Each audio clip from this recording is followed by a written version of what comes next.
Hey guys, Crazy G-Man here, and in this video I'm going to be taking up the Mirage 2000C on the Blue Flag 80s Sirius server, and I'll be demonstrating how to use TAF to basically do a silent intercept and basically come up from terrain and ambush your enemy. So in this I'm going to have my radar put in silent mode, so my enemy can't detect any radar signals coming from my aircraft.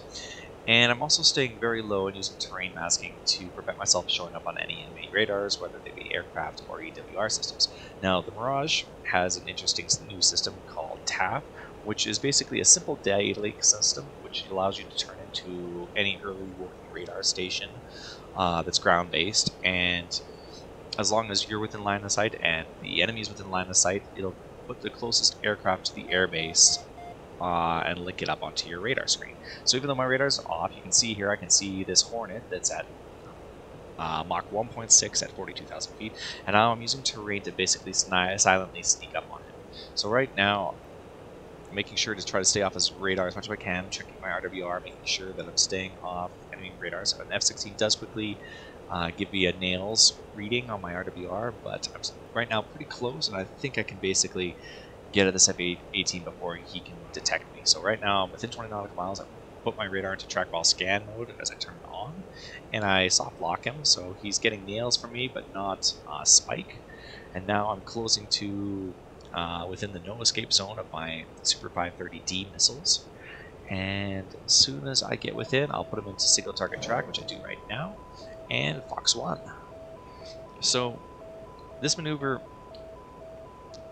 helps a lot because your radar is actually easier to guide the missile because it doesn't have to worry about ground clutter that the enemy can use to help notch your missile.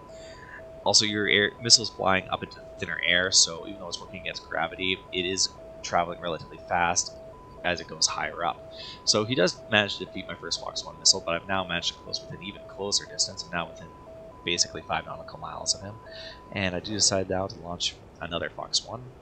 And having checked my RE GCI callouts, I know that he's the only enemy nearby, so I just need to worry about basically running him down and continue guiding this missile. I am hoping that it's going to impact him before he reaches the cloud base.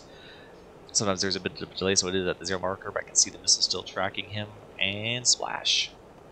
So, like I said, this is a very effective technique to use whenever you're flying Mirage, though it works also very well in, say, the MiG-29. And basically, it requires you using other forms and methods like GCI callouts to get yourself close to within an enemy so that you can then use your radar just to basically acquire them rather than search for them. And then by the time they get a signal alerting them that you have turned on your radar, you're already within no escape zone parameters with your missile, and they have no choice but to go defensive, at which point you can just press the advance.